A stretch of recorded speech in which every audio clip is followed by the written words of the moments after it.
आज जिस तरह से भारत के बहुत सारे मुसलमान अपने देश का साथ देने की बजाय भारत का विरोध करने वाले मुस्लिम देशों का साथ दे रहे हैं, उसका आभास देश के संविधान निर्माता डॉक्टर भीमराव अंबेडकर को आज से 77 वर्ष पहले ही हो गया था। इसलिए आज आप हमारी ये बात जरूर ध्यान से सुनिएगा, क्योंकि जो आज आपके दिमाग में चल रहा है वो डॉक्टर भीमराव अंबेडकर के दिमाग में 77 साल पहले चल रहा था। वर्ष 1945 में, आजादी से 2 साल पहले, उन्होंने एक पुस्तक लिखी थी जिसका नाम था पाकिस्तान और भारत का विभाजन। पुस्तक आपकी स्क्रीन पर है। मैं भी उस पुस्तक के कुछ अंश लेकर आया हूं आज, और इसमें कई बहुत महत्वपूर्ण बातें लिखी थी उन्होंने जो आज पूरे देश को पता होना चाहिए। जैसे इसके पेज नंबर 297 पर डॉक्टर अंबेडकर लिखते हैं, भारत चाहे मुस्लिम शासन के अधीन ना हो, लेकिन भारत के मुसलमान भारत को दारुल हर्ब मानते हैं, ना कि दारुल इस्लाम। दारुल इस्लाम का मतलब होता है इस्लाम का घर, और दारुल हर्ब का अर्थ होता है युद्ध का घर।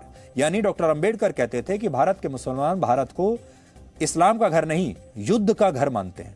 इस्लामिक सिद्धांतों के अनुसार उनके लिए जिहाद की घोषणा करना पूरी तरह न्याय संगत है। और इसी पुस्तक में अंबेडकर लिखते हैं कि भारत के मुसलमान सिर्फ जिहाद की घोषणा ही नहीं कर सकते, बल्कि उसकी सफलता के लिए विदेशी इस्लामिक ताकतों की मदद भी ले सकते हैं। और अगर विदेशी मुस्लिम ताकतें जिहाद की घोषणा करना चाहती हैं तो इसमें भारत के मुसलमान उनकी सहायता भी कर सकते हैं।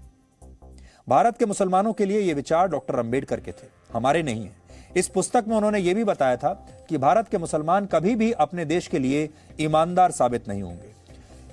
इस पुस्तक के पेज नंबर 337 पर वो लिखते हैं कि इस्लाम धर्म एक बंद खिड़की की तरह है जो मुसलमानों और गैर मुसलमानों के बीच भेद करता है। इस्लाम धर्म में जिस भाईचारे की बात कही जाती है वो भाईचारा मानवता का भाईचारा नहीं है, बल्कि उसका मतलब सिर्फ मुसलमानों का मुसलमानों से भाईचारा है।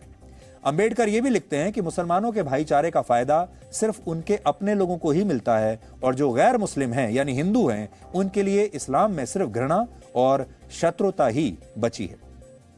इसके अलावा इसी पन्ने पर यह भी लिखा है कि मुसलमानों की वफादारी उस देश के लिए नहीं होती जहां वो रहते हैं, बल्कि उनकी वफादारी अपने धर्म के लिए होती है जिसका वो पालन करते हैं। और मौजूदा स्थिति में अंबेडकर की ये बातें बिल्कुल फिट बैठती हैं। मैं आपको पढ़कर भी सुना सकता हूं कि एग्जैक्टली उन्होंने ये क्या बातें लिखी हैं। 298 पेज नंबर मेरे पास है जिसमें वो लिख रहे हैं, और मैं आपको बता दूं ये डॉक्टर अंबेडकर ने लिखा है, मैंने नहीं लिखा। वो लिख रहे हैं, एक तथ्य यह भी है कि भारत चाहे एकमात्र मुस्लिम शासन के अधीन ना हो, दारुल हर्ब है, और इस्लामी सिद्धांतों के अनुसार मुसलमान द्वारा जिहाद की घोषणा करना न्याय संगत है। वो जिहाद की घोषणा ही नहीं कर सकते, बल्कि उसकी सफलता के लिए विदेशी मुस्लिम शक्ति की मदद भी ले सकते हैं। और यदि विदेशी मुस्लिम शक्ति जिहाद की घोषणा करना चाहती है तो उसकी सफलता के लिए सहायता भी दे सकते हैं। 337 नंबर पेज पर वो लिखते हैं जो अभी मैंने आपको बताया, इस्लाम एक बंद निकाय की तरह है जो मुसलमानों और गैर मुसलमानों के बीच जो भेद ये करता है वो बिल्कुल मूर्त और स्पष्ट है।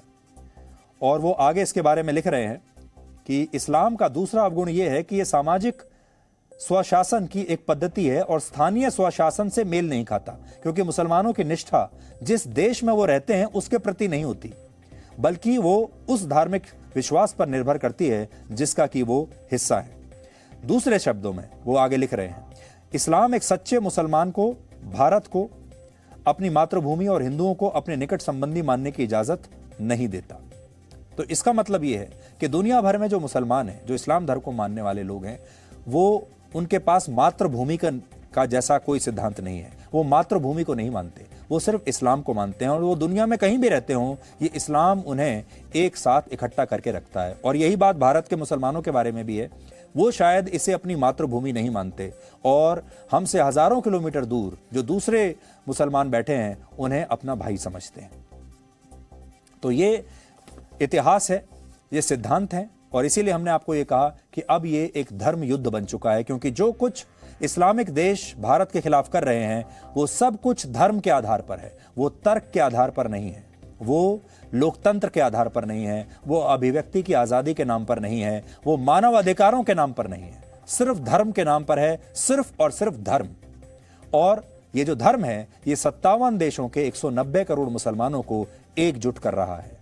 लेकिन उसी धर्म के आधार पर अगर हम भारत के 100 करोड़ हिंदुओं की बात करें तो वो आज भी बटे हुए हैं, क्योंकि उनका धर्म उन्हें एक रहने पर मजबूर नहीं करता।